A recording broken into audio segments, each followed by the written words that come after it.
El retrato de Dorian Gray. Capítulo 3. Oscar Wilde. A las 12:30 del día siguiente, Lord Henry Wotton fue paseando desde Curzon Street hasta el Albany para visitar a su tío, Lord Fermor, un viejo solterón, cordial pero un tanto brusco, a quien en general se tachaba de egoísta porque el mundo no obtenía de él beneficio alguno, pero al que la buena sociedad consideraba generoso porque daba de comer a la gente que le divertía. Su padre había sido embajador en Madrid cuando Isabel II era joven y nadie había pensado aún en él, General Prim, pero abandonó la carrera diplomática caprichosamente por el despecho que sintió al ver que no le ofrecían la embajada de París, puesto al que creía tener pleno derecho en razón de su nacimiento, de su indolencia, del excelente inglés de sus despachos y de su desmesurada pasión por los placeres. El hijo, que había sido secretario de su padre, y que presentó también la dimisión, gesto que por entonces se consideró un tanto descabellado, sucedió a su padre en el título unos meses después, y se consagró a cultivar con seriedad el gran arte aristocrático de no hacer absolutamente nada. Aunque poseía 2 grandes casas en Londres, prefería vivir en habitaciones alquiladas, que le causaban menos molestias, y hacía en su club la mayoría de las 55 comidas.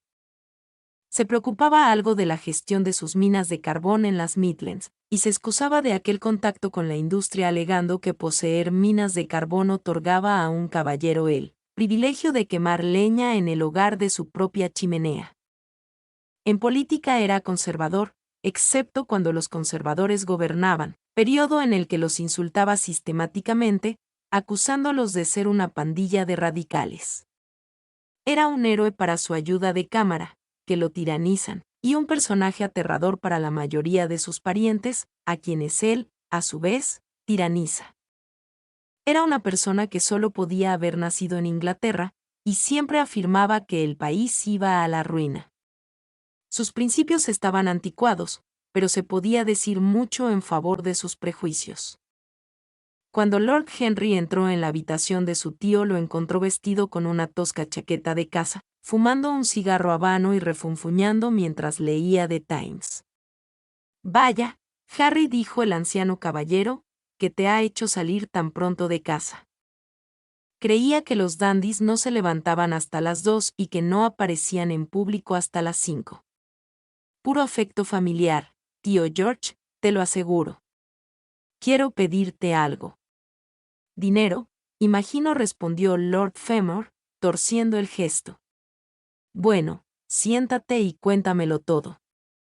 En estos tiempos que corren los jóvenes se imaginan que el dinero lo es todo. Sí, murmuró Lord Henry, colocándose mejor la flor que llevaba en el ojal de la chaqueta, y cuando se hacen viejos no se lo imaginan, lo saben. Pero no quiero dinero. Solo las personas que pagan sus facturas necesitan dinero, tío George, y yo nunca pago las mías. El crédito es el capital de un segundón, y se vive agradablemente con él. Además, siempre trato con los proveedores de Dartmoor, y en consecuencia, nunca me molestan. Lo que quiero es información, no información útil, por supuesto, información perfectamente inútil. Te puedo contar todo lo que contiene cualquier informe oficial, aunque quienes los redactan hoy en día escriben muchas tonterías. Cuando yo estaba en el cuerpo diplomático las cosas iban mucho mejor. Pero, según tengo entendido, ahora les hacen un examen de ingreso. ¿Hay que extrañarse del resultado? Los exámenes, señor mío, son pura mentira de principio a fin. Si una persona es un caballero, sabe más que suficiente, y si no lo es, todo lo que sepa es malo para él. 57 El señor Dorian Gray no tiene nada que ver con el mundo de los informes oficiales, tío George, dijo Lord Henry lánguidamente. ¿El señor Dorian Gray? ¿Quién es?, preguntó Lord Fermor, frunciendo el espeso entrecejo cano. Eso es lo que he venido a averiguar, tío George. Debo decir, más bien, que sé quién es. Es el nieto del último Lord Kelso. Su madre era una Devereux, Lady Margaret Devereux. Quiero que me hables de su madre. ¿Cómo era? ¿Con quién se casó? Trataste prácticamente a todo el mundo en tu época, de manera que quizá la hayas conocido. En el momento actual me interesa mucho el señor Gray. Acaban de presentar. Nieto de Kelso. Repitió el anciano caballero. El nieto de Kelso. Claro. Conocí muy bien a su madre. Creo que asistí a su bautizo. Era una joven extraordinariamente hermosa, Margaret Devereux, y volvió loco a todo el mundo escapándose con un joven que no tenía un céntimo, un don nadie, señor mío, un suboficial de infantería o algo por el estilo. Ya lo creo. Lo recuerdo todo como si hubiera sucedido ayer. Al pobre infeliz lo mataron en un duelo en Spa pocos meses después de la boda. Una historia muy fea. Dijeron que Kelso se agenció un aventurero sin escrúpulos, un animal belga, para que insultara en público a su yerno. Le pagó, señor mío, para que lo hiciera. Le pagó y luego aquel individuo insertó al suboficial como si fuera un pichón. Echaron tierra sobre el asunto, pero, cielo santo, Kelso comió solo en el club durante cierto tiempo después de aquello. Recogió a su hija, según me contaron, pero la chica nunca volvió a dirigirle la palabra. Sí, un asunto muy feo. Margaret también se murió, en menos de un año. De manera que dejó un hijo, ¿no es eso? Lo había olvidado. ¿Cómo es el chico? Si es como su madre, debe de ser bien parecido. Es bien parecido, asintió Lord Henry. Espero que caiga en buenas manos, prosiguió el anciano. Heredará un montón de dinero si Kelso se ha portado bien con él. Su madre también tenía dinero. Le corresponden todas las propiedades de Selby, a través de su abuelo. Su abuelo odiaba a Kelso, lo consideraba un tacaño de mucho cuidado. Y no se equivocaba. Fui a Madrid en una ocasión cuando yo estaba allí. Cielo santo, logró que me avergonzara de él.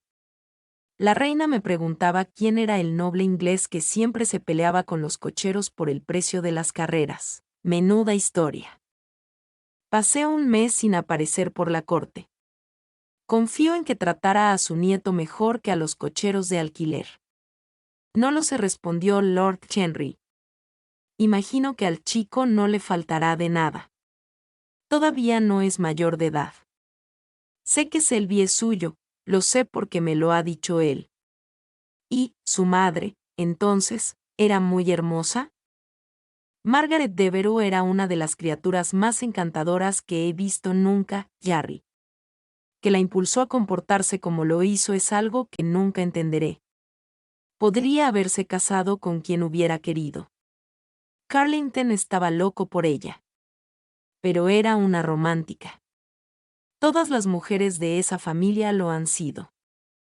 Los hombres no valían nada, pero, cielo santo, las mujeres eran maravillosas. Carlington se declaró de rodillas. Me lo dijo él mismo.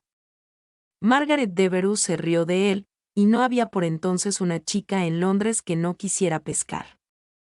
Y, por cierto, Harry, hablando de matrimonios estúpidos, ¿qué es esa patraña que me cuenta tu padre de que Dartmoor se quiere casar con una americana? ¿Es que las chicas inglesas no son lo bastante buenas para él? Ahora está bastante de moda casarse con estadounidenses, tío George. Yo apoyo a las mujeres inglesas contra el mundo entero, Harry, dijo Lord Fermor, golpeando la mesa con el puño. Todo el mundo apuesta por las americanas. No duran, según me han dicho, murmuró su tío. Las carreras de fondo las agotan, pero son inigualables en las de obstáculos. Los saltan todos sin pestañear. No creo que Dartmoor tenga la menor posibilidad. ¿Quiénes son sus padres? Gruñó el anciano. ¿Acaso los tiene? Lord Henry negó con la cabeza. Las jóvenes americanas son tan inteligentes para esconder a sus padres como las mujeres inglesas para ocultar su pasado, dijo Lord Henry, levantándose para marcharse. serán chacineros, supongo. Eso espero, tío George, por el bien de Dartmoor.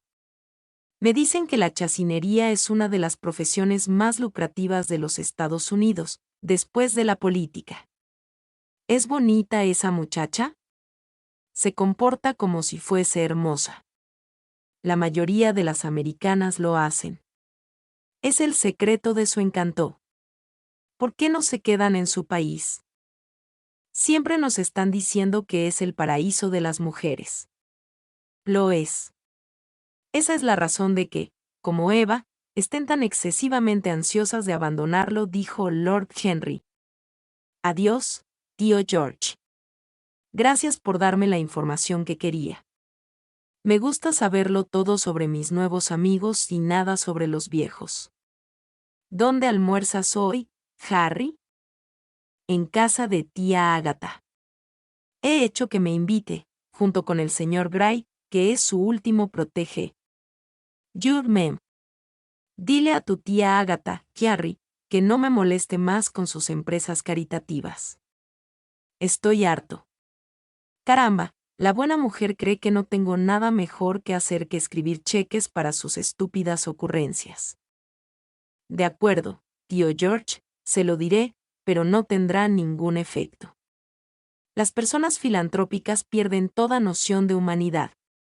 Se las reconoce por eso. El anciano caballero gruñó aprobamente y llamó para que entrara su criado. Lord Henry atravesó unos soportales de poca altura para llegar a Burlington Street, y dirigió sus pasos en dirección a la plaza de Berkeley. Aquella era, por tanto, la historia familiar de Dorian Gray. Pese a lo esquemático del relato, le había impresionado porque hacía pensar en una historia de amor extraña, casi moderna. Una mujer hermosa que se arriesga a todo por una loca pasión. Unas pocas semanas de felicidad sin límite truncadas por un crimen odioso, por una traición. Meses de silenciosos sufrimientos, y luego un hijo nacido en el dolor. La madre arrebatada por la muerte, el niño abandonado a la soledad y a la tiranía de un anciano sin corazón. Sí, unos antecedentes interesantes, que situaban al muchacho, que le añadían una nueva perfección, por así decirlo. Detrás de todas las cosas exquisitas hay algo trágico. Para que florezca la más humilde de las flores se necesita el esfuerzo de los mundos. Y, qué encantador había estado durante la cena la noche anterior, cuando, la sorpresa en los ojos y los labios entreabiertos por el placer y el temor, se había sentado frente a él en el club. Las pantallas rojas de las lámparas avivando el rubor despertado en su rostro por el asombro. Hablar con él era como tocar el más delicado de los violines. Dorian respondía a cada toque y vibración del arco. Había algo terriblemente cautivador en influir sobre alguien. No existía otra actividad parecida. Proyectar el alma sobre una forma agradable, detenerse un momento, emitir las propias ideas para que las devuelva un eco, acompañadas por la música de una pasión juvenil. Transmitir a otro la propia sensibilidad como si se tratase de un fluido sutil o de un extraño perfume. Allí estaba la fuente de una alegría verdadera. Tal vez la más satisfactoria que todavía nos permite una época tan mezquina y tan vulgar como la nuestra, una época safiamente carnal en sus placeres y enormemente vulgar en sus metas. Aquel muchacho a quien por una extraña casualidad había conocido en el estudio de Basile encarnaba además un modelo maravilloso, o al menos se le podía convertir en un ser maravilloso. Suyo era el encanto y la pureza inmaculada de la adolescencia, junto a una belleza que solo los antiguos mármoles griegos conservan para nosotros. No había nada que no se pudiera hacer con él. Se le podía convertir en un titán o en un juguete. Qué lástima que semejante belleza estuviera destinada a marchitarse. ¿Y Basile? Desde un punto de vista psicológico, qué interesante era. Un nuevo estilo artístico, un modo nuevo de ver la vida, todo ello sugerido de manera tan extraña por la simple presencia de alguien que era todo eso de manera inconsciente. El espíritu silencioso que mora en bosques sombríos y camina sin ser visto por campos abiertos, mostrándose, de repente, como una dríade, y sin temor. Porque en el alma que la busca se ha despertado ya esa singular capacidad a la que corresponde la revelación de las cosas maravillosas, las simples formas, los simples contornos de las cosas que se utilizaban, por así decirlo, adquiriendo algo semejante a un valor simbólico, como si fuesen a su vez el esbozo de otra forma más perfecta, a cuya sombra dotaban de realidad, que extraño era todo. Recordaba algo parecido en la historia del pensamiento. ¿No fue Platón, aquel artista de las ideas, quien lo había analizado por primera vez? ¿No había sido Buonarroti quien lo esculpió en el mármol multicolor de una sucesión de sonetos? Pero en nuestro siglo era extraño. Sí, trataría de ser para Dorian Gray lo que él, sin saberlo, había sido para el autor de aquel retrato maravilloso. Trataría de dominarlo, en realidad ya lo había hecho a medias.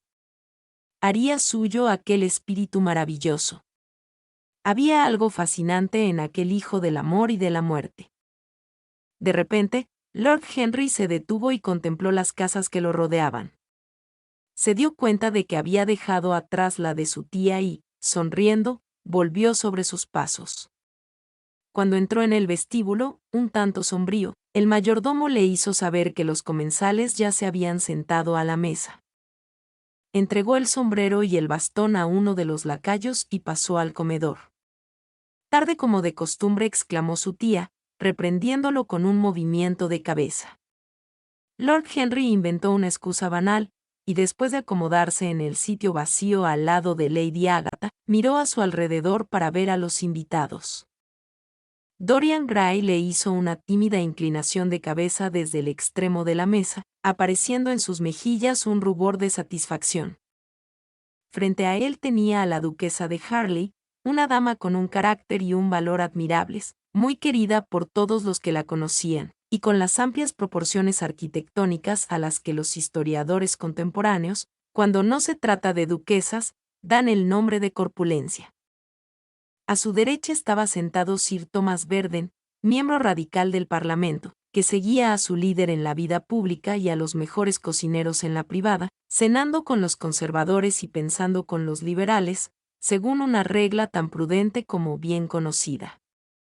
El asiento a la izquierda de la duquesa estaba ocupado por el señor Erskine de Treadley, anciano caballero de considerable encanto y cultura, que había caído sin embargo en la mala costumbre de guardar silencio, puesto que, como explicó en una ocasión a Lady Agatha, todo lo que tenía que decir lo había dicho antes de cumplir los 30. A la izquierda de Lord Henry se sentaba la señora Vandeleur, una de las amigas más antiguas de su tía, santa entre las mujeres, pero tan terriblemente poco atractiva que hacía pensar en un himnario mal encuadernado. Afortunadamente para él, la señora Vandeleur tenía a su otro lado a Lord Faudel, una mediocridad muy inteligente, de más de 40 años y calva tan rotunda como una declaración ministerial en la Cámara de los Comunes, con quien conversaba de esa manera tan intensamente seria que es el único error imperdonable. Como él mismo había señalado en una ocasión, en el que caen todas las personas realmente buenas y del que ninguna de ellas escapa por completo. Estamos hablando del pobre Dartmoor, Lord Henry, exclamó la duquesa, haciéndole, desde el otro lado de la mesa, un gesto amistoso con la cabeza. ¿Cree usted que se casará realmente con esa joven tan fascinante? Creo que la joven está decidida a pedir su mano, duquesa. ¡Qué espanto!, exclamó Lady Agatha. Alguien debería tomar cartas en el asunto. Me han informado, de muy buena tinta, que su padre tiene un almacén de áridos, dijo Sir Thomas Verden con aire desdeñoso. Mi tío ha sugerido que se trata de chacinería, Sir Thomas. Áridos. ¿Qué mercancías son esas?, preguntó la duquesa, alzando sus grandes manos en gesto de asombro y acentuando mucho el verbo. Novelas americanas, respondió Lord Henry, mientras se servía una codorniz. La duquesa pareció desconcertada. No le haga caso, querida, susurró Lady Agatha. Mi sobrino nunca habla en serio. Cuando se descubrió América, intervino el miembro radical de la Cámara de los Comunes, procediendo a enumerar algunos datos aburridísimos. Como todas las personas que tratan de agotar un tema, logró agotar a sus oyentes. La duquesa suspiró e hizo uso de su posición privilegiada para interrumpir. Ojalá nunca la hubieran descubierto, exclamó. A decir verdad, nuestros jóvenes no tienen ahora la menor oportunidad. Es una gran injusticia. Quizá, después de todo, América nunca haya sido descubierta, dijo el señor Erskine. Yo diría más bien que fue meramente detectada. Sí, pero yo he visto especímenes de sus habitantes, respondió vagamente la duquesa. He de confesar que la mayoría de las mujeres son extraordinariamente bonitas. Y además visten bien. Compran toda la ropa en París. Me gustaría poder permitírmelo. Dicen que cuando mueren, los americanos buenos van a París, rió entre dientes Sir Thomas, que tenía un gran armario de frases ingeniosas ya desechadas. ¿De verdad? ¿Y a dónde van los malos?, quiso saber la duquesa. Van a los Estados Unidos, murmuró Lord Henry. Sir Thomas frunció el ceño. Me temo que su sobrino tiene prejuicios contra ese gran país, le dijo a Lady Agatha. He viajado por todo el territorio, en coches suministrados por los directores, que son, en esas cuestiones, extraordinariamente hospitalarios. Le aseguro que es muy instructivo visitar los Estados Unidos. ¿De verdad tenemos que ver Chicago para estar bien educados?, preguntó el señor Erskine quejumbrosamente. No me siento capaz de emprender ese viaje. Sir Thomas agitó la mano. El señor Erskine de Treadley tiene el mundo en las estanterías de su biblioteca. A nosotros, los hombres prácticos, nos gusta ver las cosas, no leer su descripción. Los americanos son un pueblo muy interesante. Y totalmente razonable. Creo que es la característica que los distingue. Sí, señor Erskine, un pueblo totalmente razonable. Le aseguro que los americanos no se andan por las ramas. Terrible, exclamó Lord Henry. No me gusta la fuerza bruta, pero la razón bruta es totalmente insoportable. No está bien utilizarla. Es como golpear por debajo del intelecto. No le entiendo, dijo Sir Thomas, enrojeciendo considerablemente. Yo sí, Lord Henry, murmuró el señor Erskine con una sonrisa. Las paradojas están muy bien a su manera, intervino el baronet. ¿69 era eso una paradoja?, preguntó el señor Erskine. No me lo ha parecido. Quizá lo fuera. Bien, el camino de las paradojas es el camino de la verdad. Para poner a prueba la realidad, hemos de verla en la cuerda floja. Cuando las verdades se hacen acróbatas, podemos juzgarlas. Dios del cielo, dijo Lady Agatha, ¿cómo discuten ustedes los hombres? Estoy segura de que nunca sabré de qué están hablando. Por cierto, Harry, estoy muy enfadada contigo. ¿Por qué tratas de convencer a nuestro Dorian Gray, una persona tan encantadora, para que renuncie al East End? Te aseguro que sería inapreciable. A nuestros habituales les hubiera encantado oírle tocar. Quiero que toque para mí, exclamó Lord Henry sonriendo. Cuando miró hacia el extremo de la mesa, captó como respuesta un brillo en la mirada de Dorian. Pero en Whitechapel la gente es muy desgraciada, protestó Lady Agatha. Soy capaz de simpatizar con cualquier cosa menos con el sufrimiento, dijo Lord Henry, encogiéndose de hombros. Hasta eso no llego. Es demasiado feo, demasiado horrible, demasiado angustioso. Hay algo terriblemente morboso en la simpatía de nuestra época por el dolor. Debemos interesarnos por los colores, por la belleza, por la alegría de vivir. Cuanto menos se hable de las miserias de la vida, tanto mejor. De todos modos, el East End es un problema muy importante, señaló Sir Thomas, con un grave movimiento de cabeza. Muy cierto, respondió el joven lord. Es el problema de la esclavitud, y tratamos de resolverlo divirtiendo a los esclavos. El político le miró con mucho interés. ¿Qué cambio propone usted en ese caso?, preguntó. Lord Henry se echó a reír. No deseo cambiar nada en Inglaterra, a excepción del clima, respondió. Me basta y me sobra con la contemplación filosófica. Pero como el siglo XIX se ha arruinado por un excesivo gasto de simpatía, sugiero que se acuda a la ciencia para solucionarlo. La ventaja de las emociones es que nos llevan por el mal camino, y la ventaja de la ciencia es que excluye la emoción. Pero tenemos gravísimas responsabilidades, aventuró tímidamente la señora Wandeleur. Sumamente graves, se hizo eco Lady Agatha. Lord Henry miró con detenimiento al señor Erskine. La humanidad se toma demasiado en serio. Es el pecado original del mundo. Si los cavernícolas hubieran sabido reír, la historia habría sido distinta. No sabe cuánto me consuela oírle, granjeó la duquesa. Siempre me siento muy culpable cuando vengo a ver a su querida tía, porque no me intereso en absoluto por el East End. En el futuro podré mirarla a la cara sin sonrojarme. Sonrojarse es muy favorecedor, duquesa, señaló Lord Henry. Solo cuando se es joven, respondió ella. Cuando una anciana como yo se sonroja, es muy mala señal. Ah, me gustaría que me dijera usted cómo volver a ser joven. Lord Henry meditó unos instantes. ¿Recuerda usted algún gran error que cometiera en sus primeros tiempos, duquesa?, preguntó mirándola desde el otro lado de la mesa.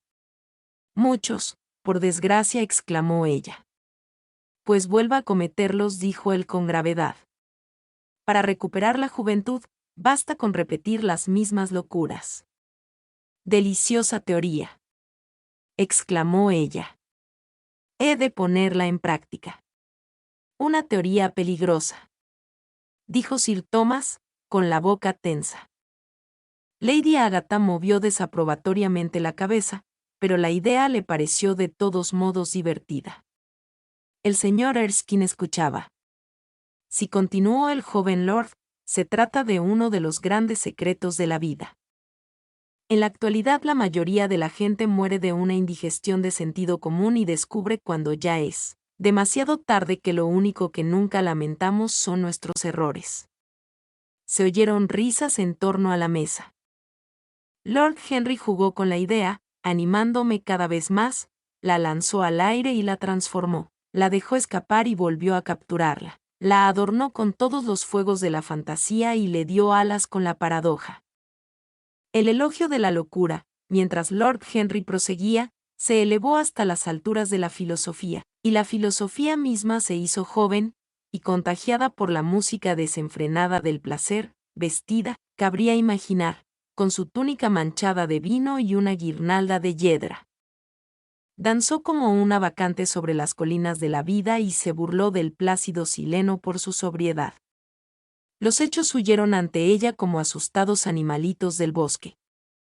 Sus pies alabastrinos pisaron el enorme lagar donde sienta sus reales el sabio Omar, hasta que el zumo rosado de la vid se elevó en torno a sus extremidades desnudas en oleadas de burbujas moradas, o se deslizó en espuma por las negras paredes inclinadas de la cuba. Fue una extraordinaria improvisación. Lord Henry sentía fijos en él los ojos de Dorian Gray, y saber que había entre quienes lo escuchaban alguien a quien deseaba fascinar parecía dar mayor agudeza a su ingenio y prestar colores más vivos a su imaginación. Se mostró brillante, fantástico, irresponsable. Encantó a sus oyentes haciendo que se olvidaran de sí mismos, y que siguieran, riendo, la melodía de su caramillo.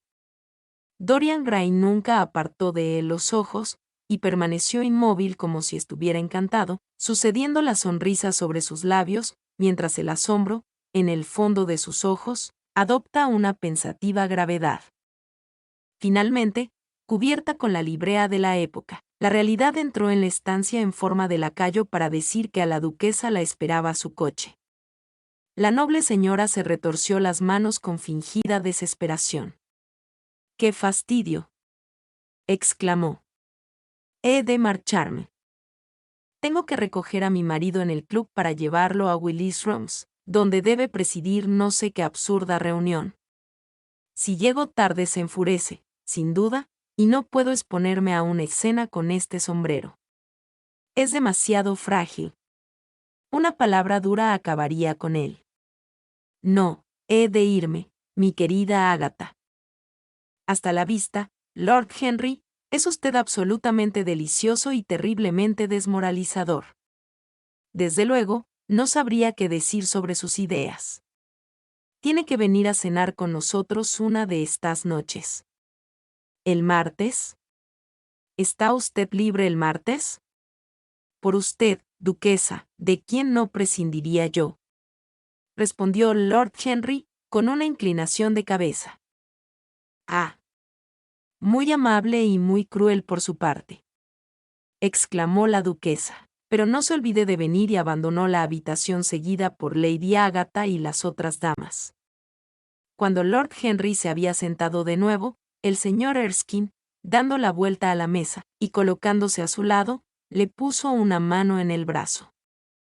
Usted habla mucho de libros, dijo, ¿por qué no escribe uno? Me gusta demasiado leerlos para molestarme en escribirlos, señor Erskine. Desde luego, me gustaría escribir una novela que fuese tan encantadora y tan irreal como una alfombra persa. Pero en Inglaterra no hay público más que para periódicos, libros de texto y enciclopedias. No hay en todo el mundo personas con menos sentido de la belleza literaria que los ingleses. Me temo que tiene usted razón, respondió el señor Erskine. Yo mismo tuve ambiciones literarias, pero las abandoné hace mucho. Y ahora, mi joven y querido amigo, si me permite que le dé ese nombre, ¿le puedo preguntar si mantiene usted todo lo que nos ha dicho durante el almuerzo? He olvidado por completo lo que he dicho, sonrió Lord Henry. ¿Qué tan inmoral era? Sumamente inmoral. De hecho, le considero extraordinariamente peligroso, y si algo le sucede a nuestra buena duquesa le tendremos por responsable directo. Pero me gustaría hablar con usted sobre la vida. La generación de la que formo parte es francamente aburrida. Algún día, cuando se canse de Londres, venga a Tredelly, expóngame su filosofía del placer mientras degustamos un excelente Borgoña que tengo la fortuna de poseer. Me encantará. Una visita a Tredelly será un gran privilegio. Cuenta con un perfecto anfitrión y una biblioteca igualmente perfecta. Su presencia le añadirá un nuevo encanto, respondió el anciano caballero, con una cortés inclinación. Y ahora tengo que despedirme de su excelente tía. Me esperan en el Aseniem. Es la hora en que dormimos allí. Todos, señor Erskine. 40, en 40 sillones. Hacemos prácticas para una academia inglesa de las letras. Lord Henry rió, poniéndose en pie.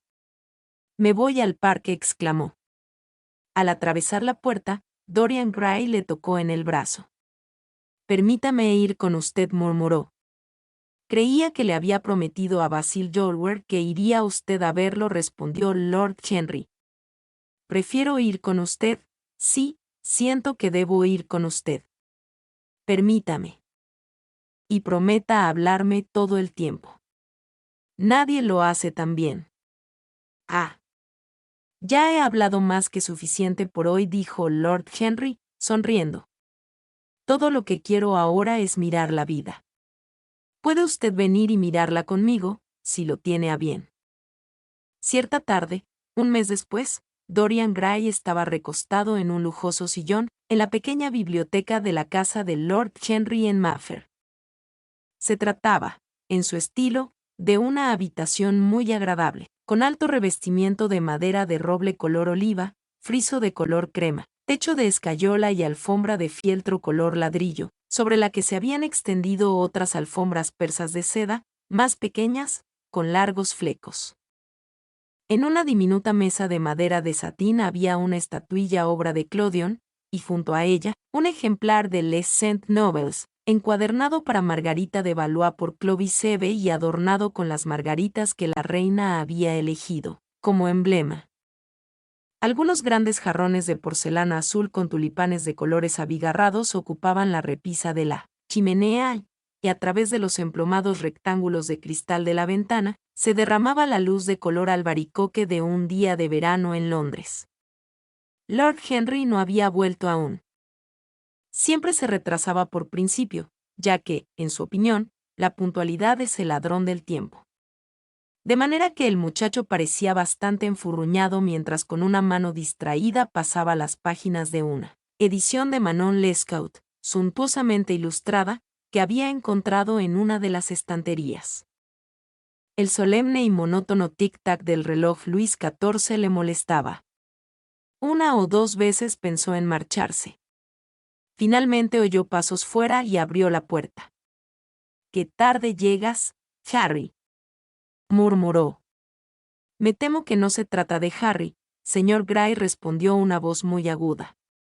Dorian se volvió rápidamente, poniéndose en pie. «Le ruego que me disculpe. Creyó usted que era mi marido. Soy solo su mujer. Permítame que me presente. A usted lo conozco bien por sus fotografías. Me parece que mi marido tiene 17.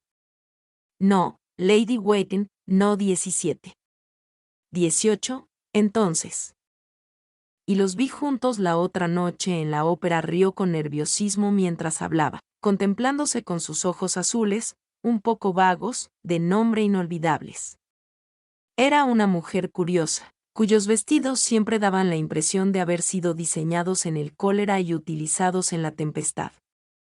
De ordinario estaba enamorada de alguien, y como su pasión nunca era correspondida, había conservado todas sus ilusiones.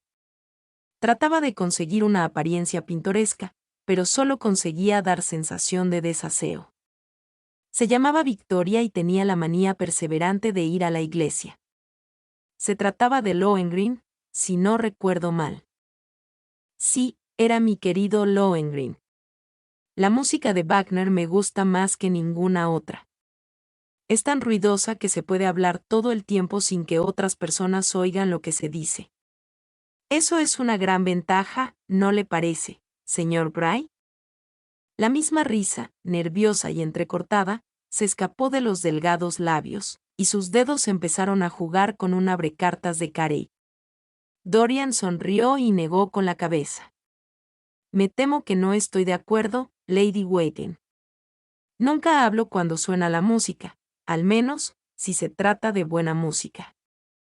Si la música es mala, es nuestro deber ahogarla con la conversación». «Ah.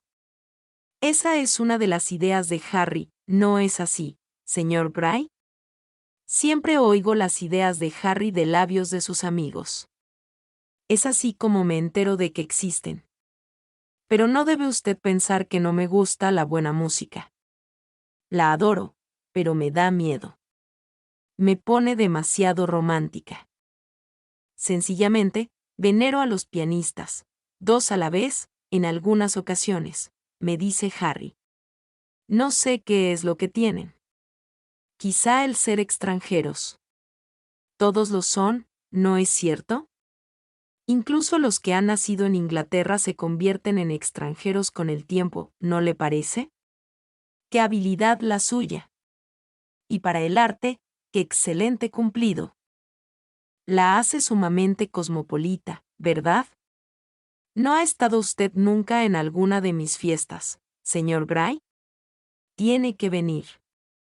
No puedo permitirme orquídeas, pero no reparó en gastos con extranjeros. Hacen que la casa parezca tan pintoresca. Pero aquí está Harry. Harry, vine buscándote para preguntarte algo, no recuerdo qué, y encontré al señor Gray. Hemos tenido una conversación muy agradable sobre música. Tenemos exactamente las mismas ideas. No, creo que nuestras ideas son completamente distintas. Pero ha sido la simpatía personificada. Y me alegro mucho de haberlo conocido. Espléndido, amor mío, Espléndido, dijo Lord Henry, alzando la doble media luna oscura de las cejas y contemplando a ambos con una sonrisa divertida.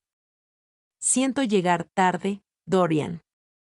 Fui en busca de una pieza de brocado antiguo en Wardour Street, y he tenido que regatear durante horas para conseguirla. En los días que corren la gente sabe el precio de todo y el valor de nada. Me temo que he de irme, exclamó Lady Whatton, rompiendo un silencio embarazoso con su repentina risa sin sentido. He prometido salir en coche con la duquesa. Hasta la vista, señor Gray. Hasta luego, Harry.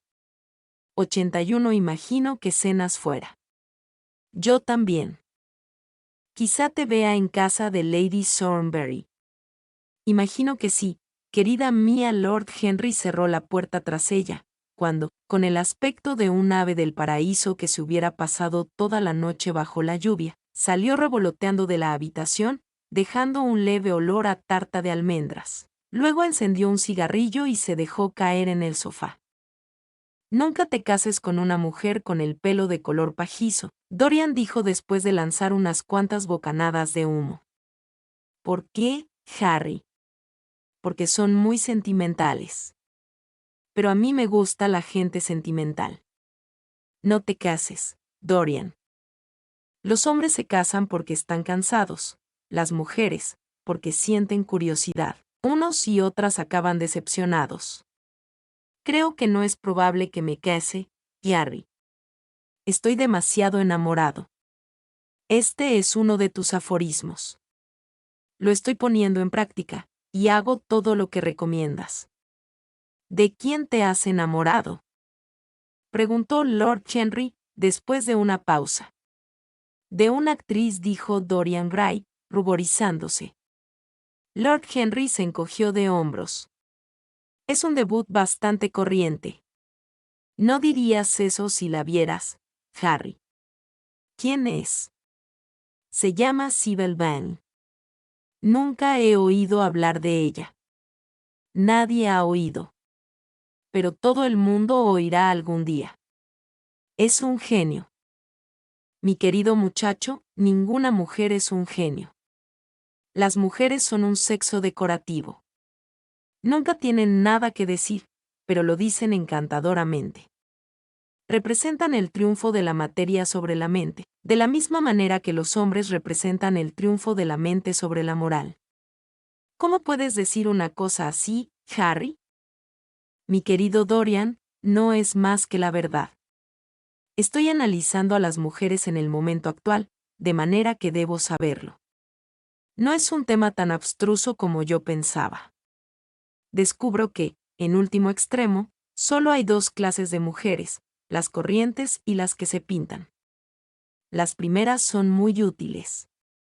Si quieres conseguir una reputación de persona respetable, basta con invitarlas a cenar. Las otras mujeres son sumamente encantadoras. Pero cometen un error. Se pintan con el fin de parecer jóvenes. Nuestras abuelas se pintaban para tratar de hablar con brillantez. Rouge y Sprit solían ir juntos. Ahora eso se ha acabado. Siempre que una mujer pueda parecer 10 años más joven que sus hijas, estará perfectamente satisfecha. En cuanto a conversación, solo hay 5 mujeres en Londres con las que merece la pena hablar, y a 2 de ellas no las recibe la buena sociedad. De todos modos, háblame de tu genio. ¿Cuánto hace que la conoces? Harry. Tus opiniones me aterran. No te preocupes por eso. ¿Cuánto hace que la conoces? Unas 3 semanas. ¿Y cómo te tropezaste con ella? Te lo voy a contar, Harry, pero tienes que ser comprensivo. Después de todo, no me habría pasado si no te hubiera conocido. Hiciste que sintiera un tremendo deseo de saberlo todo acerca de la vida. Durante varios días, después de conocerte, algo especial me latía en las venas. Mientras estaba en el parque o me paseaba por Piccadilly, miraba a todas las personas con las que me cruzaba, preguntándome con tremenda curiosidad cómo era su vida. Algunas personas me fascinaban. Otras me llenaban de horror. Venenos exquisitos flotaban en el aire. Sentía pasión por las sensaciones. Bien, una tarde, hacia las 7, decidí salir en busca de alguna aventura. Sentía que este Londres nuestro, tan gris y tan monstruoso, con sus miríadas de personas, sus sórdidos pecadores y sus espléndidos pecados, tal como tú dijiste una vez, me reservaba algo. Me imaginé 1000 cosas. La simple sensación de peligro me llenaba de gozo. Recordé lo que me habías dicho en aquella maravillosa velada cuando cenamos juntos por vez primera, sobre el hecho de que la búsqueda de la belleza es el verdadero secreto de la vida. No sé qué esperaba, pero salí a la calle y me dirigí hacia el este, perdiéndome muy pronto en un laberinto de calles mugrientas y plazas oscuras y sin hierba. A eso de las 8:30 pasé por delante de un absurdo teatrillo, con luces brillantes y carteles chillones. En la entrada había un judío horroroso, con el chaleco más exótico que he visto en mi vida y fumando un cigarro apestoso. El cabello le caía en bucles grasientos y en mitad de una sucia camisa resplandecía un enorme diamante. Un palco, milord, dijo al verme, y se quitó el sombrero con un aire fascinantemente servil. Había algo en el que me divirtió, Harry. Era tan monstruoso. Te vas a reír de mí, lo sé, pero entré y pagué nada menos que una guinea por un palco junto al escenario. Todavía hoy sigo sin saber por qué lo hice, pero si no lo hubiera hecho, mi querido Harry, me hubiera perdido la gran historia de amor de mi vida. Veo que te estás riendo. Qué mal me parece. 85 No me río, Dorian, al menos, no me río de ti. Pero no debes decir la gran historia de amor de tu vida. Debes decir la primera.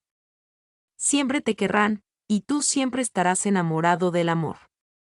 Una gran pasión es el privilegio de quienes no tienen nada que hacer. Esta es la única utilidad de las clases ociosas de un país. No tengas miedo. Te están reservadas aventuras exquisitas. Esto no es más que el principio. ¿Qué superficial me consideras?, exclamó Dorian Gray, muy dolido. No, te creo muy profundo. ¿Qué quieres decir? Mi querido muchacho, las personas que solo aman una vez en la vida son realmente las personas superficiales. A lo que ellos llaman su lealtad y su fidelidad, yo lo llamo sopor de rutina o falta de imaginación. La fidelidad es a la vida de las emociones lo que la coherencia a la vida del intelecto, simplemente una confesión de fracaso. Fidelidad. Tengo que analizarla algún día. La pasión de la propiedad está en ella. Hay muchas cosas de las que nos desprendemos si no tuviéramos miedo de que otros las recogieran. Pero no te quiero interrumpir. Sigue con tu historia. Bueno, me encontré sentado en un palito espantoso, con un telón de lo más vulgar delante de los ojos. Desde mi discreto escondite me dediqué a examinar la sala. Era un lugar perfectamente chabacano, todo el cupidos y cornucopias, como una tarta nupcial de cuarta categoría. El paraíso y la platea estaban bastante llenos, pero las 2 primeras filas de descoloridas butacas se hallaban completamente vacías y apenas había nadie en las mejores entradas del anfiteatro. Había mujeres vendiendo naranjas y refrescos y se consumían grandes cantidades de frutos secos. Debía de ser como en los días gloriosos del drama británico. Precisamente, creo yo, y muy deprimente. Empezaba a preguntarme qué demonios estaba haciendo allí, cuando me fijé en el programa. ¿Qué obra crees que representaban, Harry? Imagino que el joven idiota o mudo pero inocente. A nuestros padres les gustaba ese tipo de obras, según creo. Cuantos más años tengo, Dorian, más convencido estoy de que lo que era suficientemente bueno para nuestros padres no lo es para nosotros. En arte, como en política, les grandes Pérez o en Teufer Sturt. La obra era suficientemente buena para nosotros, Harry. Se trataba de Romeo y Julieta. He de reconocer que no me hizo mucha gracia la idea de ver representar a Shakespeare en un antro como aquel. Pero sentí interés, de todos modos. Decidí presenciar al menos el primer acto. Había una orquesta detestable, presidida por un hebreo joven sentado ante un piano desafinado que casi me echó del teatro, pero finalmente se alzó el telón y comenzó la obra. Romeo era un caballero corpulento y con muchos años a sus espaldas, cejas pintadas con negro de corcho, ronca voz de tragedia y silueta sie barril de cerveza. Mercutio era casi igual de siniestro. Lo interpretaba un cómico de la legua que había añadido al texto chistes de su cosecha y mantenía relaciones sumamente amistosas con la platea. Los dos eran tan grotescos como el decorado, que parecía salido de una barraca de feria. Pero, Julieta. Imagínate una muchachita de apenas 17 años, con un rostro como de flor, una cabecita griega con cabellos de color castaño oscuro recogidos en trenzas, ojos que eran pozos violeta de pasión, labios como pétalos de rosa. La criatura más encantadora que había visto nunca. Una vez me dijiste que el patetismo no te conmovía en absoluto, pero que la belleza, la simple belleza, podía llenarte los ojos de lágrimas. Te lo aseguro, Harry, apenas veía a esa muchacha porque siempre tenía los ojos nublados por las lágrimas. Y su voz. No he oído nunca una voz semejante. Solo un hilo al principio, con notas bajas y melodiosas, que parecían caer una a una en el oído. Luego creció en volumen, y sonaba como una flauta o un lejano oboe. En la escena del jardín tuvo todo el júbilo estremecido de los ruiseñores cuando cantan poco antes del amanecer. Hubo momentos, más adelante, en los que alcanzó la desenfrenada pasión de los violines. Sabes perfectamente cuánto puede afectarnos una voz. Tu voz y la de Sibel Vane son dos cosas que nunca olvidaré. Cuando cierro los ojos las oigo, y cada una dice algo diferente. No sé a cuál seguir. ¿Por qué tendría que no amarla? La quiero, Harry. Para mí lo es todo. Voy a verla actuar día tras día. Una noche es Rosalinda y la siguiente Imogen. La he visto morir en la penumbra de un sepulcro italiano, recogiendo el veneno de labios de su amante. La he contemplado atravesando el bosque de las Ardenas, disfrazada de muchacho, con calzas, jubón y un gorro delicioso. Ha sido la loca que se presenta ante un rey culpable, dándole ruda para llevar y hierbas amargas que gustar. Ha sido inocente, y las negras manos de los celos han aplastado su cuello de junco. La he visto en todas las épocas y con todos los trajes. Las mujeres ordinarias no hacen volar nuestra imaginación. Están ancladas en su siglo. La fascinación nunca las transfigura. Se sabe lo que tienen en la cabeza con la misma facilidad que si se tratara del sombrero. Siempre se las encuentra. No hay misterio en ninguna de ellas. Van a pasear al parque por la mañana y charlan por la tarde en reuniones donde toman el té. Tienen una sonrisa estereotipada y los modales del momento. Son transparentes.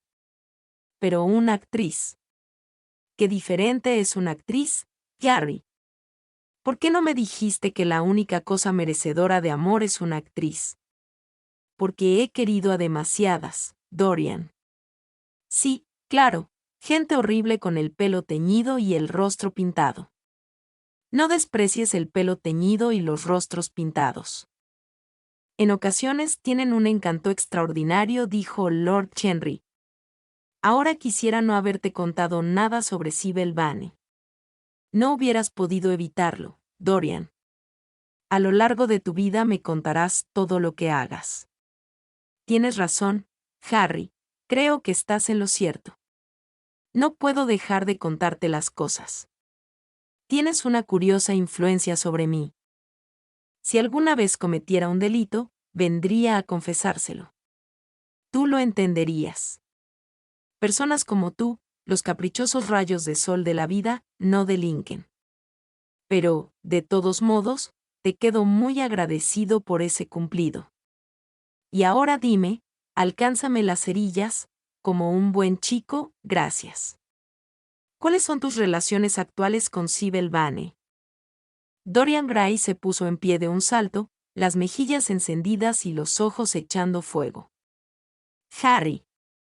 Sybil Vane es sagrada. Solo las cosas sagradas merecen ser tocadas, Dorian, dijo Lord Henry, con una extraña nota de patetismo en la voz. Pero, ¿por qué tienes que enfadarte? Supongo que será tuya algún día. Cuando se está enamorado, empiezas por engañarte a ti mismo y acabas engañando a los demás. Eso es lo que el mundo llama una historia de amor. Al menos, la conoces personalmente, imagino. Claro que la conozco. La primera noche que estuve en el teatro, el horrible judío viejo se presentó en el palco después de que terminara la representación y se ofreció a llevarme, entre bastidores y presentármela. Consiguió enfurecerme, y le dije que Julieta llevaba muerta cientos de años y que su cuerpo yacía en Verona, en una tumba de mármol. Por la mirada de asombro que me lanzó, creo que tuvo la impresión de que había bebido demasiado champán o algo parecido. No me sorprende. Luego me preguntó si escribía para algún periódico. Le dije que nunca los leía. Parecía terriblemente decepcionado al oírlo, y me confesó que todos los críticos teatrales le eran hostiles y que a todos se los podía comprar. No me extrañaría que tuviera razón en eso. Pero, por otra parte, a juzgar por el aspecto que tiene la mayoría, no deben de ser demasiado caros. Bien, pero él parece pensar que están por encima de sus posibilidades, rió Dorian. Para entonces, sin embargo, ya estaban apagando las luces del teatro y tuve que irme. El judío quiso que probara unos cigarros de los que hizo grandes alabanzas. Pero decliné su ofrecimiento. A la noche siguiente, volví, por supuesto. Al verme, me hizo una profunda reverencia y me aseguró que yo era un munificente protector del arte. Es un ser insufrible, pero Shakespeare le apasiona. Ya me ha dicho, visiblemente orgulloso, que sus 5 bancarrotas se debieron enteramente a El Bardo, como insiste en llamarlo. Parece considerarlo un timbre de gloria. Lo es, mi querido Dorian, un verdadero timbre de gloria. La mayoría de la gente se arruina por invertir demasiado en la prosa de la vida. Arruinarse por la poesía es un honor. ¿Cuándo hablaste por vez primera con la señorita Sybil Vane? La tercera noche. Había interpretado a Rosalinda. Me fue imposible no ir a verla. Le había lanzado unas flores y ella me miró, al menos, imaginé que lo había hecho. El viejo judío insistió. Estaba decidido a llevarme entre bastidores, de manera que acepté. Es curioso que no deseara conocerla, ¿no te parece? No, no me parece curioso. ¿Por qué, mi querido Harry? Te lo diré en alguna otra ocasión. Ahora quiero saber más sobre esa chica. ¿Sybil? Tan tímida y tan amable. Hay algo infantil en ella. Abrió mucho los ojos con el más sincero de los asombros cuando le dije lo que pensaba de su interpretación, y pareció no tener conciencia de su talento. Creo que los dos estábamos bastante nerviosos. El judío viejo sonreía desde la puerta del polvoriento camerino, diciendo frases rebuscadas sobre los dos, mientras Sybil y yo nos mirábamos como niños. El viejo insistía en llamarme Milord, y tuve que explicar a Sybil que no era nada parecido. Ella me dijo, más bien parece usted un príncipe. Le llamaré Príncipe Azul. A fe mía, Dorian, la señorita Sybil sabe cómo hacer cumplidos. No la entiendes, Harry. Me veía solo como un personaje en una obra de teatro. No sabe nada de la vida. Vive con su madre, una mujer apagada y fatigada que, con una túnica más o menos carmesí, interpretó la primera noche a la señora Capuleto, una mujer con aspecto de haber conocido días mejores. Conozco ese aspecto. Me deprime, murmuró Lord Henry, examinando sus sortijas. El judío me quería contar su historia, pero le dije que no me interesaba. Tuviste toda la razón. Siempre hay algo infinitamente mezquino en las tragedias de los demás. Sibel es lo único que me interesa. ¿Qué más me da de dónde haya salido? Desde la cabecita a los piececitos es absoluta y enteramente divina. Noche tras noche voy a verla actuar, y cada noche lo hace mejor que la anterior. Imagino que esa es la razón de que ya nunca cenes conmigo. Pensaba, y estaba en lo cierto, que quizá tuvieras entre manos alguna curiosa historia de amor. Pero no se trata exactamente de lo que yo imaginaba. Mi querido Harry, tú y yo almorzamos o cenamos juntos todos los días, y he ido varias veces a la ópera contigo, dijo Dorian, abriendo mucho los ojos para manifestar su asombro. Siempre llegas terriblemente tarde. No puedo dejar de ver actuar a Sibel, exclamó, aunque solo presencie el primer acto. Siento necesidad de su presencia, y cuando pienso en el alma maravillosa escondida en ese cuerpecito de marfil, me llenó de asombro. Esta noche cené conmigo, ¿no es cierto? Dorian Gray hizo un gesto negativo con la cabeza. 94 hoy hace de Imogen, respondió, y mañana por la noche será Julieta. ¿Cuándo es Sibel Vane? Nunca. Te felicito. ¡Qué malvado eres! Sibel es todas las grandes heroínas del mundo en una sola. Es más que una sola persona. Te ríes, pero yo te repito que es maravilloso. La quiero, y he de hacer lo que quiera. Tú, que conoces todos los secretos de la vida, dime cómo hechizar a Sibel Vane para que me quiera. Deseo dar celos a Romeo. Quiero que todos los amantes muertos oigan nuestras risas y se entristezcan. Quiero que un soplo de nuestra pasión renueva su polvo, despierte sus cenizas y los haga sufrir. Cielos, Harry, como la adoro. Iba de un lado a otro de la habitación mientras hablaba. Manchas rojas, como de fiebre, le encendían las mejillas. Estaba terriblemente exaltado. Lord Henry sentía un secreto placer contemplándose. Qué diferente era ya del muchachito tímido y asustado que había conocido en el estudio de Basil Hallward. Había madurado, produciendo flores de fuego escarlata. Desde su secreto escondite, el alma se le había salido al mundo, y el deseo había acudido a reunirse con ella por el camino. ¿Y qué es lo que te propones hacer?, dijo finalmente Lord Henry. Quiero que Basil y tú vengáis conmigo alguna noche para verla actuar. No tengo el menor temor al resultado. Sin duda, reconoceréis su genio. Luego hemos de arrancarla de las manos de ese viejo judío. Está atada a él por 3 años, al menos 2 años y 8 meses, desde el momento presente. Tendré que pagarle algo, por supuesto.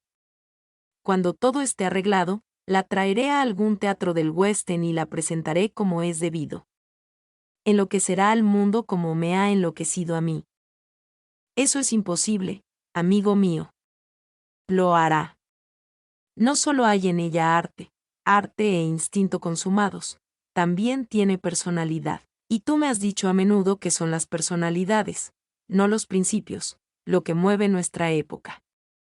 Bien, ¿a qué noche iremos? Déjame ver. Hoy es martes. Quedemos para mañana. Mañana interpreta a Julieta. De acuerdo. En Bristol a las 8, yo llevaré a Basil. A las 8 no, Harry, te lo ruego. A las 6:30. Hemos de estar allí antes de que se levante el telón. Has de verla en el primer acto, cuando conoce a Romeo. 6:30. ¿Qué horas? Sería como tomar una merienda cena o leer una novela inglesa. Tiene que ser a las 7.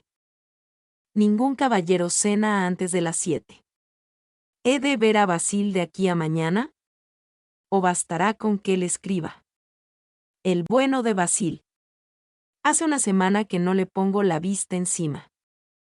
Me da muchísima vergüenza, porque me ha enviado el cuadro con un magnífico marco, especialmente diseñado por él y, aunque estoy un poco celoso del retrato por ser un mes más joven que yo, debo admitir que me maravilla verlo. Quizás sea mejor que le escribas, no quiero estar a solas con él. Dice cosas que me fastidian. Se empeña en darme buenos consejos. Lord Henry sonrió. A la gente le encanta regalar lo que más necesita. Es lo que yo llamo el insondable abismo de la generosidad. No, Basil es la mejor de las personas, pero un tanto prosaico. Lo he descubierto a raíz de conocerte, Pierre. Basil, mi querido muchacho, pone en el trabajo todas sus mejores cualidades. La consecuencia es que para la vida solo le quedan los prejuicios, los principios y el sentido común. Los únicos artistas encantadores que conozco son malos artistas. Los buenos solo existen en lo que hacen, y en consecuencia, carecen por completo de interés como personas. Un gran poeta, un poeta verdaderamente grande, es la menos poética de todas las criaturas. Pero los poetas de poca monta son absolutamente fascinantes. Cuanto peores son sus rimas, más pintoresco es su aspecto. El simple hecho de haber publicado un libro de sonetos de segunda categoría hace a un hombre absolutamente irresistible. Vive la poesía que es incapaz de escribir. Los otros escriben la poesía que no se atreven a poner por obra. Me pregunto si es realmente así, Harry, dijo Dorian Gray, derramando sobre su pañuelo un poco de perfume de un gran frasco con tapón dorado que estaba sobre la mesa. Debe de ser, si tú lo dices. Y ahora tengo que marcharme. Imogen me espera. No te olvides de mañana. Hasta la vista. Cuando Dorian Gray salió de la habitación, Lord Henry cerró los ojos y empezó a pensar. Ciertamente, pocas personas le habían interesado tanto como Dorian Gray, si bien la desmedida adoración del muchacho por otra persona no le producía la menor punzada de fastidio ni de celos. Le agradaba, por el contrario. Lo convertía en un objeto de estudio más interesante. Siempre le habían cautivado los métodos de las ciencias naturales, pero no su materia habitual, que le parecía trivial y sin importancia. De manera que había empezado por hacer vivisección consigo mismo y había terminado haciéndose a otros. La vida humana era lo único que le parecía digno de investigar. Comparado con eso, no había nada que tuviera el menor valor. Aunque sí se contemplaba la vida en su curioso crisol de dolor y placer, no era posible cubrir el propio rostro con una máscara de cristal, ni evitar que los vapores sulfúricos alteran el cerebro y enturbian la imaginación con monstruosas fantasías y sueños deformes. Existían venenos tan sutiles que para conocer sus propiedades había que enfermar con ellos. Y enfermedades tan extrañas que era necesario padecerlas para entender su naturaleza. Qué grande, sin embargo, la recompensa recibida. Qué cosa tan maravillosa llegaba a ser el mundo entero. Percibir la peculiar lógica inflexible de la pasión y la vida del intelecto emocionalmente coloreada. Observar dónde se encontraban y dónde se separaban, en qué punto funcionaban al unísono y en qué punto surgían las discordancias, qué gran placer el así obtenido. Qué importancia tenía el precio.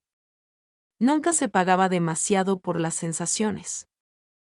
Sabía perfectamente y la idea produjo un brillo de placer en sus ojos de ágata que gracias a determinadas palabras suyas, palabras musicales dichas de manera musical, el alma de Dorian Gray se había vuelto hacia aquella blanca jovencita y se había inclinado en adoración ante ella. En gran medida aquel muchacho era una creación suya. Había acelerado su madurez, lo que no carecía de importancia. La gente ordinaria esperaba a que la vida les desvela sus secretos, pero para unos pocos, para los elegidos, la vida revelaba sus misterios antes de apartar el velo. Esto era a veces consecuencia del arte, y sobre todo del arte de la 99 literatura, que se ocupa de manera inmediata de las pasiones y de la inteligencia.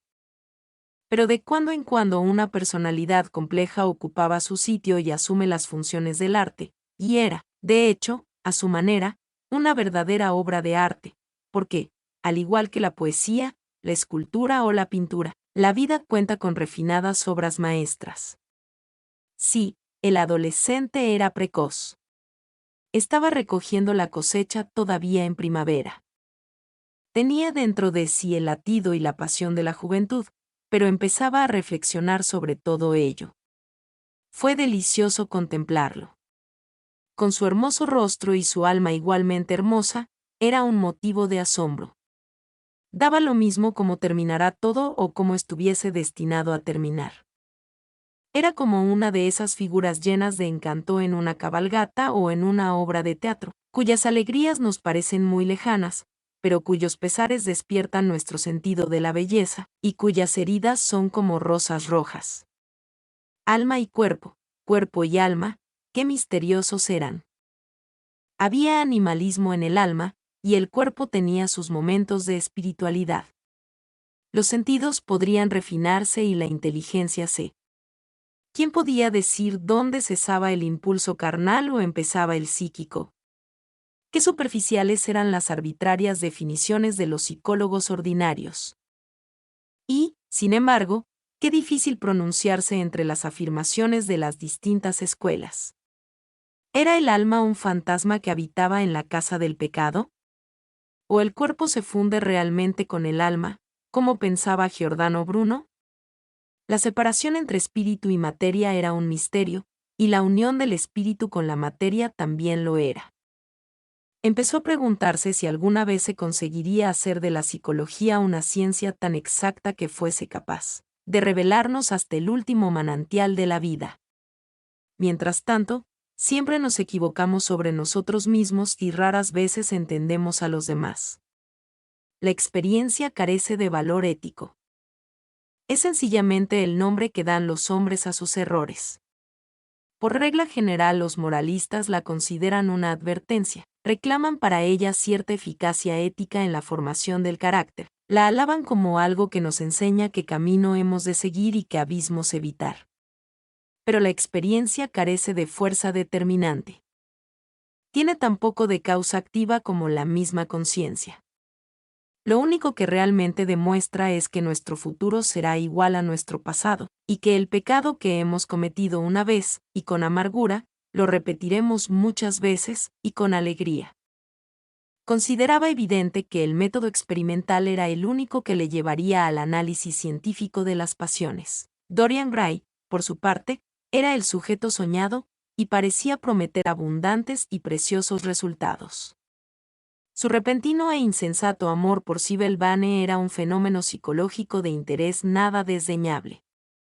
Sin duda, la curiosidad tenía mucho que ver con ello, la curiosidad y el deseo de nuevas experiencias. No se trataba, sin embargo, de una pasión simple sino muy complicada. Lo que había en ella de instinto adolescente puramente sensual había sido transformado gracias a la actividad de la imaginación, transformado en algo que al muchacho mismo le parecía alejado de los sentidos y que era, por esa misma razón, mucho más peligroso. Las pasiones sobre cuyo origen uno se engaña son las que más tiranizan. Los motivos que mejor se conocen tienen mucha menos fuerza. ¿Cuántas veces sucedía que, al creer que se experimenta sobre otros, experimentamos en realidad sobre nosotros mismos? Un golpe en la puerta sacó a Lord Henry de aquella larga ensoñación. Su ayuda de cámara le recordó que tenía que vestirse para cenar. Se levantó y miró hacia la calle. El ocaso había deshecho en dorados escarlatas las ventanas altas de las casas de enfrente. Los cristales brillaban como láminas de metal al rojo vivo. Arriba, el cielo era como una rosa marchita. Lord Henry pensó en su amigo, en aquella vida coloreada por todos los fuegos de la juventud, y se preguntó cómo terminaría todo. Cuando regresó a su casa, a eso de las 12:30, vio un telegrama sobre la mesa del vestíbulo. Al abrirlo descubrió que era de Dorian Gray. Le anunciaba que se había prometido con la señorita Sybil Vane. Mi nombre es Mimed. Relato cuentos, historias y todo tipo de literatura clásica y contemporánea. Nos vemos en el próximo relato.